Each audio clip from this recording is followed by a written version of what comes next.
Madam এখন তো ফুলের সিজন, এই জন্য 5-10 টাকা একটু বেশি নেই। এটা যে ম্যাডাম খায় আমি করতেছি তা না, সবাই করে। কিন্তু এই 5-10 টাকা বেশি রাখার লেগা পুলিশে ধরে লইব, এটা তো কোনোদিন চিন্তাও করি নাই। আমি যদি জানতাম জীবনও দাম বেশি রাখতাম না। ভুল হয়ে গেছে, আমার মাফ করে দেন। মুরব্বী, জন্ম থেকে আজকে পর্যন্ত আপনার ক্যারিয়ারের হিস্ট্রি, গ্রাফ সবকিছু আমাদের মুখস্থ। এই বয়সে নিশ্চয়ই আপনি শরীরের উপর চাপ নিতে চান না।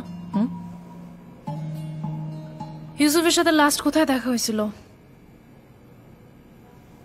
কোন ইউসুফ ম্যাডাম? ব্লাডি খুনি ইউসুফ, যার সাথে আপনি কাজ করতেন।